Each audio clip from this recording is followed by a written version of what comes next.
Seguindo viagem em Brasil adentro, deixo o Sudeste e as terras mineiras levando saudade da família Marinho e do incrível Palhaço Alegria. E tomo rumo do Planalto Central, na região Centro-Oeste, rendo minha homenagem a este que é mestre de vários mestres. Salve, mestre Zezito, o Palhaço Pilombeta!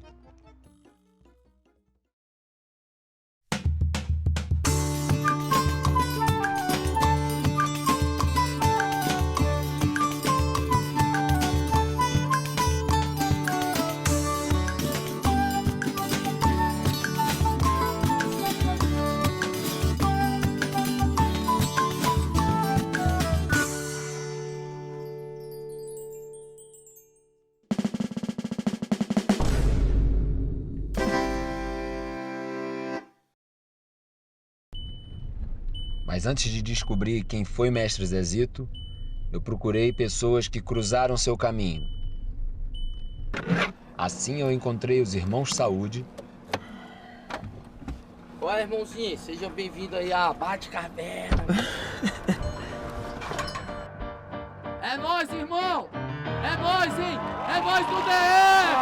É nóis do DF! Faz barulho! Tornei, tombar. A brincadeira já vai começar. O raio do sol suspende a lua. Olha os palhaços no meio da rua. Vamos chegando, vamos sentando. O mestre Mandioca Frita. Vai começar o teatro e circo aqui, ó, debaixo da marquise. Eu já cheguei. Como é que tu conheceu o mestre Zezito? Onde que começa essa história? Cara, o mestre Zezito era uma pessoa que eu tinha que conhecer na minha vida. A primeira pessoa que nos chamou de Irmão Saúde foi ele, porque a gente era irmão, a gente estava virando uma dupla de palhaço. Em algum momento ele descobriu que nós éramos irmãos e que o nosso sobrenome era Saúde. Em algum momento ele disse, ó, lá vem os irmãos Saúde de novo. E ainda bati um papo virtual com a Shirley França, cofundadora do Carroça de Mamulengos. Shirley França, minha querida, impossível falar de mestre Zezito sem conversar com o Carroça primeiro. Como é que você conheceu o mestre Zezito? Como é que aconteceu esse encontro? Em 1983, eu com o Carlos, nós já éramos a Carroça de Mamulengos, mas éramos um casal, né? No início da nossa história. Nós viemos para Ceará. Então, quando nós chegamos em Juazeiro, nós entendemos que seria Juazeiro do Norte nossa localidade. Então, nós fizemos um contato com uma rádio aqui e fomos fazer uma entrevista.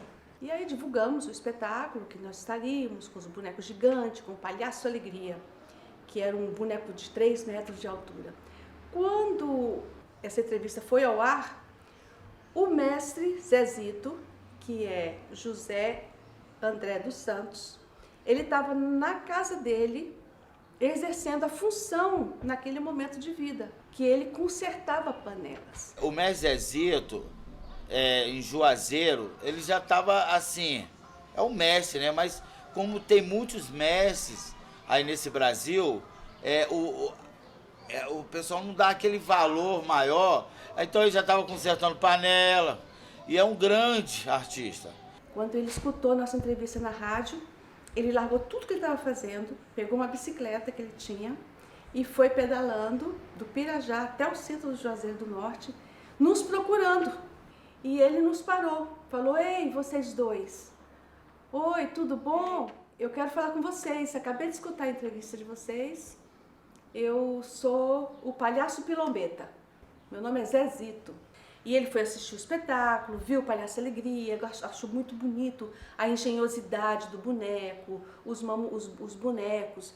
Quando nós conseguimos, fizemos essa troca, né, e nós conseguimos chegar até a casa dele, né, nós vimos na casa dele as imagens dele no circo. Ele já tinha montado o circo, ele já tinha confeccionado a lona, ele já tinha sido o próprio palhaço do circo, como Pilombeta. Ele já tinha feito quase tudo. Inclusive, ele fazia um número que ele era um homem forte. Ele puxava um jipe, ele se amarrava com a corrente e fazia um número de força. Ele mostrou as fotos deles antigas, lá no Nordeste. Ele puxava no dente, ele é aquele cara do tradicional mesmo. Ele, quando eu era jovem, ele mostrava as fotos. Eu de perna de pau, mais de quase 2 metros. Ele andava na perna de pau muito grande, de 3 metros de altura, da sapata para baixo. E além de tudo isso, ele era muito afeiçoado às mágicas, ao ilusionismo. E aos pouquinhos, ele foi se revelando para nós como um palhaço, como um brincador de Cassimiro Coco, que é o nome do Teatro Popular de Bonecos aqui na nossa região, do Juazeiro do Norte. Se revelou também um bonequeiro e um grande artesão de muitas coisas. Ele criava muito, ele desenvolveu o pensamento dele especificamente para a criação. Ele criava coisas. E a partir daí houve assim uma longa jornada que durou muitos anos, né? De caminhada, de amizade, de compadrio, de trocas de experiências, de aprendendo, ensinando e aprendendo constantemente com esse movimento de estarmos junto com essa pessoa, essa gente, esse ser humano que foi José André dos Santos. E em que momento vocês começaram a ver essa memória que você descreve voltando à ativa? Mestre Zezito performando ou confeccionando coisas novamente. Como é que foi esse renascer desse artista, de certa forma? Justamente a partir da convivência conosco. Quando ele começou a ver a gente sobrevivendo e vivendo, rodando o chapéu na rua, nossa determinação, a nossa garra de estarmos onde nós estávamos, né?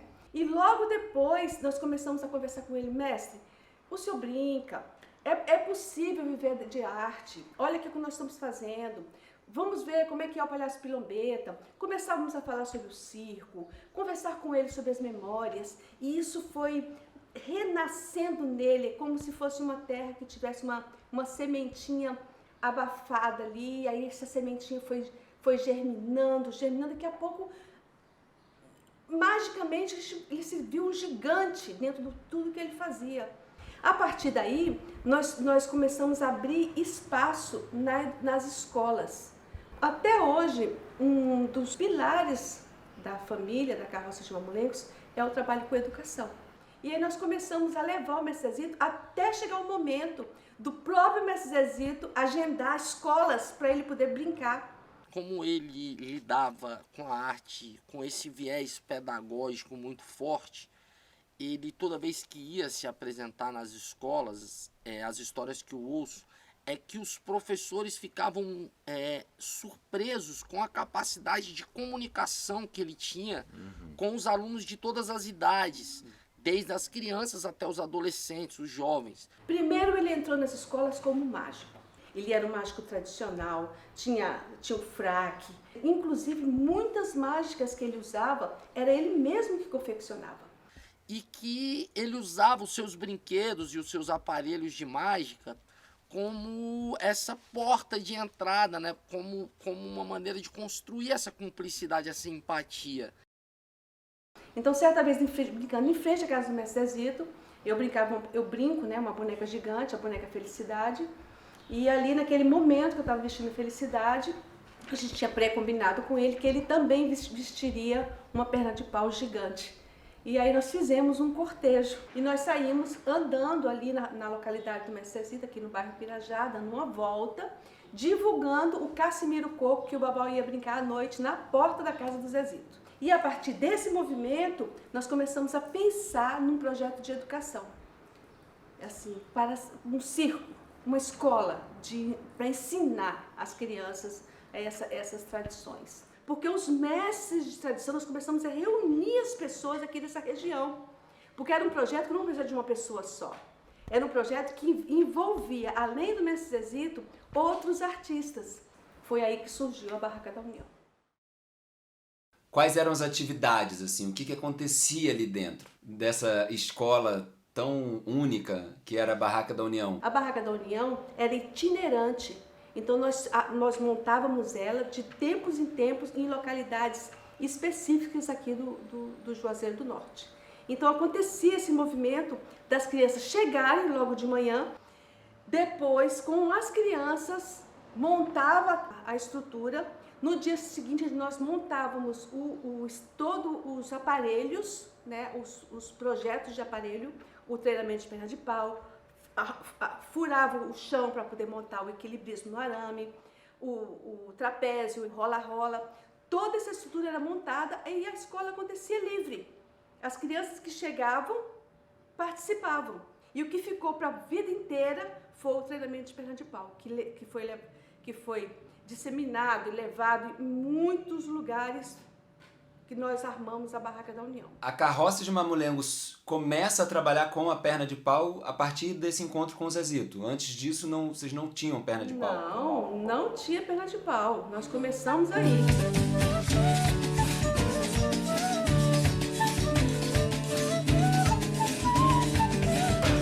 É engraçado que eu conheci mestre Zezito como o mestre de grandes referências que eu tenho da palhaçaria, do circo, do Centro-Oeste, ali de Brasília. Em que momento acontece essa mudança do Juazeiro para Brasília? Justamente quando a Carroça de Mamulengos, nós, enquanto companhia, já com os filhos maiores, a necessidade maior de estrutura, de conseguir maiores recursos, de sonhar com uma melhor estrutura, nós vamos buscar trabalhar nos maiores centros. Foi quando, em determinado momento, nós levamos o mestre Zezito numa dessas viagens para fora. Nós fomos com o mestre Zezito para buscar recursos no Inacém, no Rio. Quando eu conheci o Carroça de Mamulengos, quando eu vivia na rua, e eles me adotaram, né? O Carlos Babal sempre fala, você tem que conhecer o mestre Zezito. É um palhaço, faz brinquedo, é um dos maiores mamulengueiros, brincante, cena esquete de palhaço,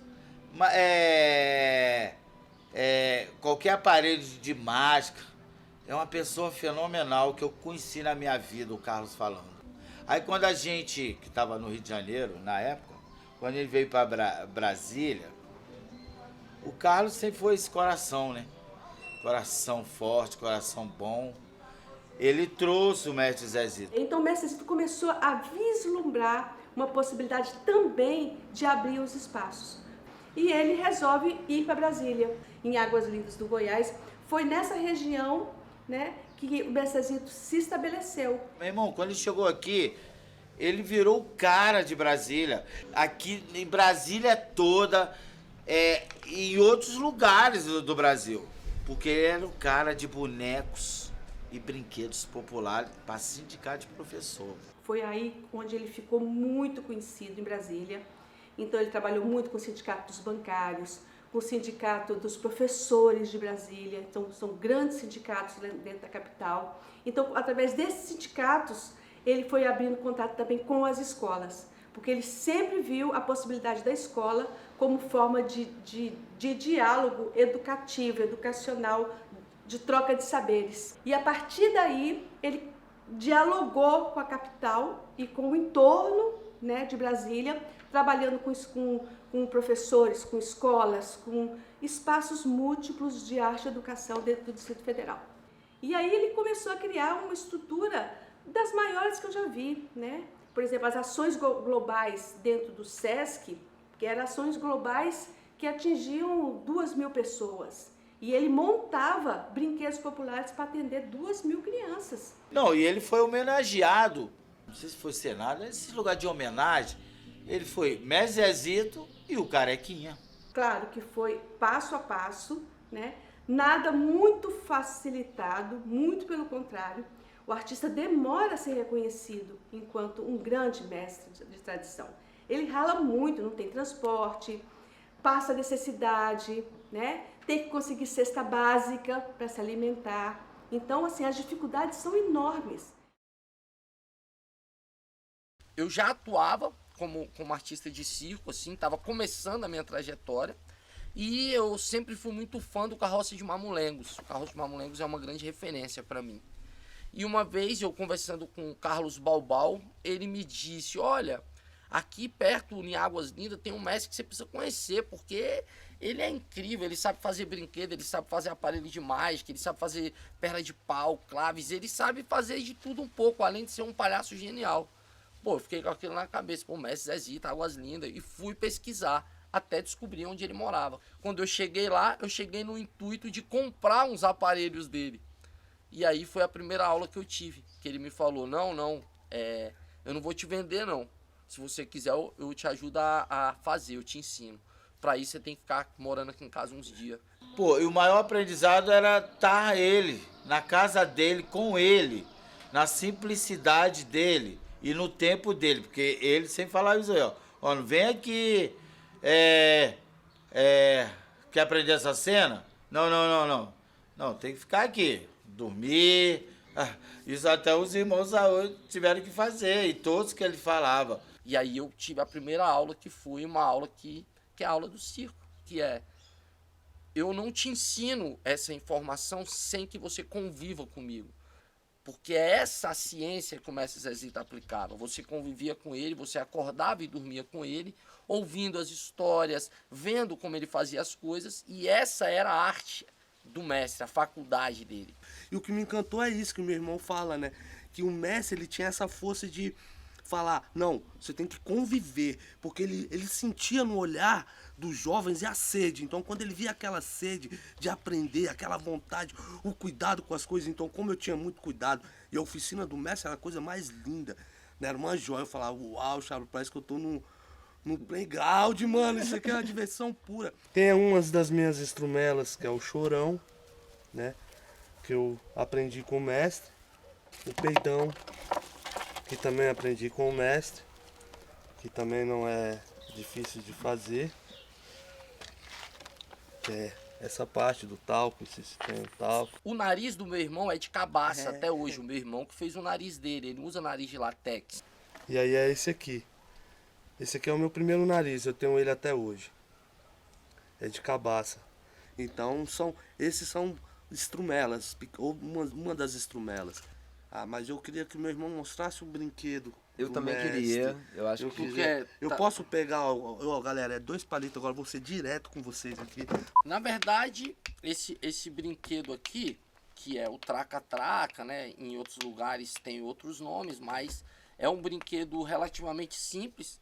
Ele é feito com pequenos pedaços de madeira e uma fita e cola. E quem quiser usa ou não grampo. Meu irmão mesmo é quem fez. Esse é o meu primeiro. E a gente brinca contando a história do menino traca-traca, que é um menino. Poderia ser uma menina, porque os meninos e as meninas têm os mesmos direitos. Ele tem um cachorro. Quem não sonha em ter um amigo leal como o cachorro? O menino e o cachorro moram nessa linda casinha. Minha casa, minha dívida. Só quem tem sabe como é. Lá tem um lago. É um lago limpo, e como todo lago limpo, lá tem peixes. Peixes de todas as cores, de todos os sabores, de todos os amores. De vez em quando aparecem cobras, mas as cobras só mexem com você se você mexer com elas. Ele disse que ontem apareceu uma girafa, aquele bicho do pescoço enorme, que vê a vida lá na frente. A girafa falou que a vida vai melhorar, mas enquanto ela não melhora, a gente tem que andar nesse cavalo, um cavalo chamado imaginação. Com esse cavalo a gente viaja.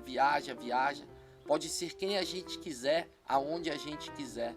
Esse cavalo, assim como os livros, abre uma janela na nossa alma. E mesmo que a gente tenha que se rastejar por aí, qualquer hora dessa, a gente se transforma e sai voando, feito borboletas.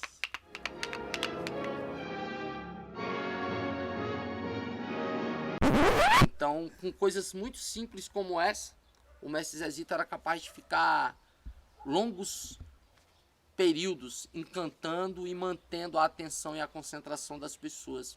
Se Mestre Zezito fosse vivo, o que eu ia ver? Qual era o estilo de artista de Mestre Zezito? Assim, como era a figura dele, figurino, maquiagem? Só vou te mostrar só um negócio aqui, ó. Que eu ia te mostrar antes. Essa carinha aqui, ó, é o Zezito. Esse brinquedinho foi feito em homenagem ao seu Zezito. Ó. A maquiagem era essa do Mestre Zezito. A cabacinha, aqui, ó, feito de corda. O figurino é o figurino tradicional do palhaço tradicional. Aquele bermudão com aquela gravata lá embaixo. A maquiagem é essa aqui, ó, de sempre. O que eu veria se a gente estivesse indo para uma apresentação dele agora? Onde geralmente era possível ver Mestre Zezito trabalhando? E o que se via? O Mestre Zezito, você poderia vê-lo trabalhando desde uma escola até num palco gigantesco de um festival, desde uma apresentação numa festa de aniversário até a apresentação dentro do teatro mais nobre da cidade. Numa praça, na rua. Na praça, na rua. Não importava a quantidade de público, ele estava ali para fazer o que ele estava querendo fazer. A missão dele é uma missão, né? Em todos os lugares ele seria o Mestre Zezito, porque a condução da brincadeira dele era baseada num repertório gigantesco de possibilidades, de cenas e de números. E esse caderno aí? Tá aqui, né? Guardadinho. Cenas tradicionais, picantes e não picantes. Isso era do Zezito? Isso aqui era do Zezito. Isso é um registro de cenas repertório? Repertórios. Aí tem vários estilos de... Pô, isso é maravilhoso, porque é tradição oral, né? Isso não existe. Tradicional. Deixa eu ver. Ó, tem 30 sketches, meu irmão. 30 sketches de palhaço tradicional. Esse santo por pancada... Eu apresentei lá em Anápolis, dentro da igreja. Imagine, dentro da igreja apresentar santo por pancada. Vocês chegaram a ter momentos assim de convivência com o Mestre Zezito, orientando vocês artisticamente, dirigindo o número ou opinando sobre o material de cena de vocês?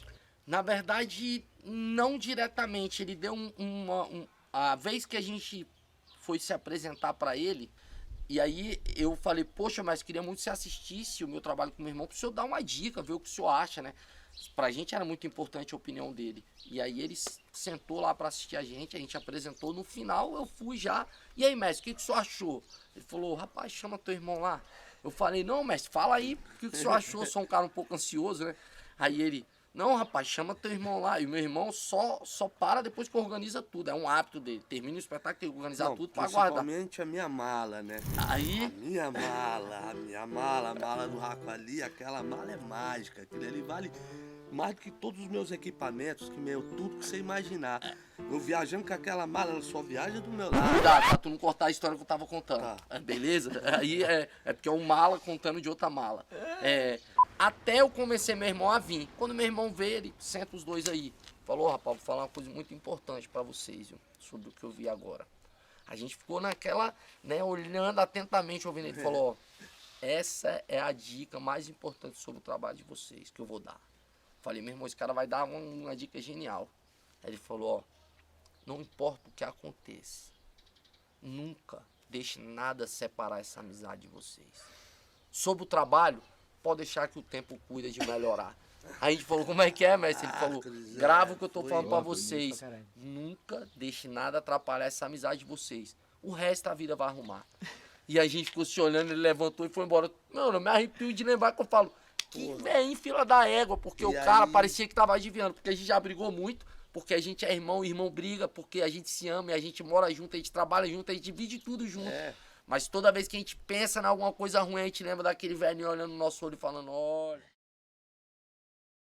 Em que momento aconteceu a perda dessa pessoa, que eu imagino que a essa altura já fazia parte dessa família? E o que fica hoje? Aonde Mestre Zezito tá hoje aí com vocês nos espetáculos? O Mestre Zezito, ele tinha um problema no coração. Ele tinha doença de Chagas. porque o coração dele já estava muito grande, ele tinha problema de pressão alta, que em determinado momento ele teve uma parada fulminante do coração. E aí desencarnou nesse dia. Antes dele falecer, eu estava com ele no dia dele falecer também. Que ele estava apresentando uma escola lá na Estrutural. Eu estava lá com ele. Pode dizer que ele morreu em cena, né? Porque eu estava com ele estava apresentando, ele começou a passar mal, né? E a gente lá, e veio, a ambulância levou. Outra história, né? Tem histórias incríveis. No dia da morte do Mestre Zezito, rolou um cortejo em Águas Lindas, onde ele mora. Centenas de artistas, pernas de pau e tal. Passando em algumas ruas, as pessoas viam na rua e falavam, onde é que vai ser o espetáculo? E a gente falava, não. Porque ele anunciava os espetáculos com cortejo em Águas Lindas. E aí as pessoas que não sabiam que ele tinha morrido, viam a rua falar, onde vai ser o espetáculo dessa vez? Não. O Mestre Zezito morreu, é o cortejo de enterro. Alguns diziam, é mais uma piada, né? É mais uma brincadeira. Não, o Mestre Zezito morreu. Aí tinha gente que falava, esse mestre, até na hora de morrer, faz a gente feliz. E aí o enterro do cara era uma festa. Você sabe que no enterro dele, a maioria foi de palhaço. Todos cantando, batucando, e aquilo, uns choravam e outros riam. Então ele era assim, do início ao fim, ele era o Mestre Zezito. Ônibus da comunidade, porque a comunidade, ele também... Pô, ele ensinou muitos meninos lá da comunidade a montar um grupo de esquete de palhaço. Aqueles meninos que davam acrobacia. Poxa, o Mestre Zezito, ele fazia as quadrilhas juninas de perna de pau, né? Ele botava exércitos de 100 jovens na perna de pau em Águas Lindas, né? Então ele é um cara que ele fazia o casamento na perna de pau, né? E o melhor, os jovens que iam fazer oficina de perna de pau com ele aprendiam a fazer a própria perna de pau, andar na perna de pau, desenvolver o figurino da perna de pau, ganhavam um apelido, um nome, um batizado. E outra coisa que era maneiro na oficina, porque ele, além de ensinar, ele ensinava o outro a ajudar o outro. O Mestre Zezito morava no Jardim América 3 em Águas Lindas, e na época tinha muitos casos de violência numa rua antes da dele e numa rua depois da dele.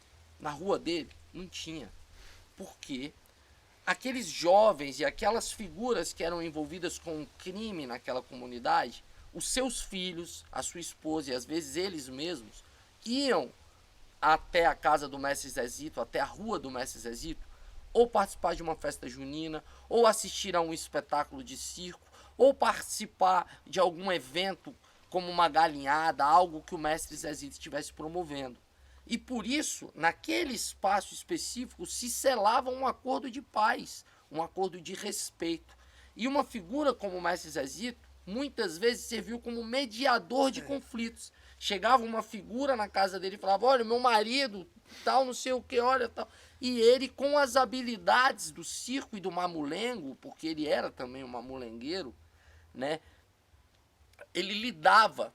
Aqueles bonecos que passeavam na sua mão se transformavam muitas vezes nos personagens daquela comunidade para que ele ajudasse, né?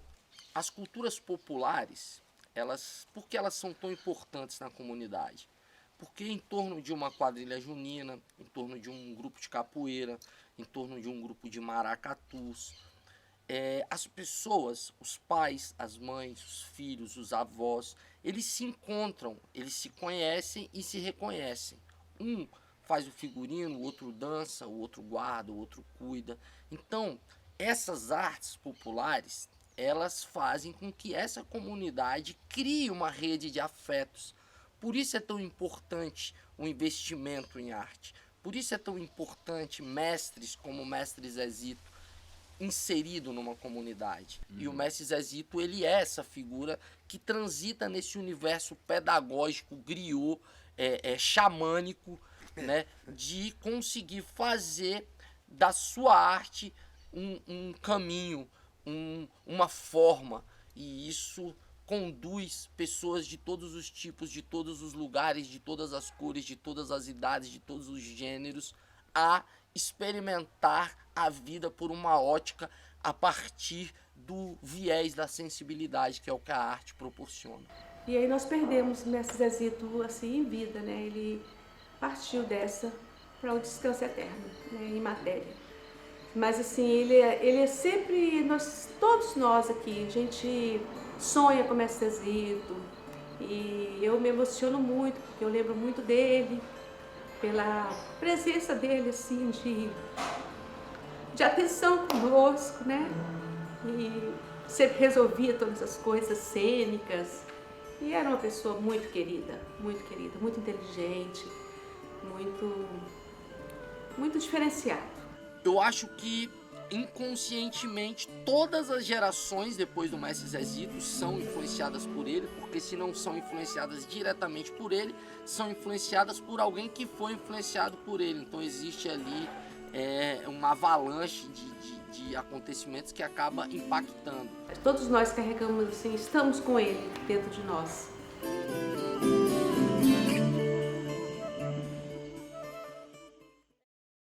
Show. Eu vou querer fazer umas imagens ali dentro, mas, pô, quero ver a mala, mano. Agora eu fiquei curioso. Bônus, faixa bônus. Essa mala quem me deu foi meu irmão. Foi quando eu virei palhaço, né? Quando eu comecei a aprender, né? Mas aqui a gente carrega tudo. Estrumelas, principalmente a gente carrega a vida, né? O Rakuakuá tá aqui dentro. Algumas mágicas, alguns truques. As mandingas de proteção do palhaço Rakuakuá. Isso não deixa de ter, né? Porque sempre você tem um apitinho. Por favor, Chabo, você mesmo.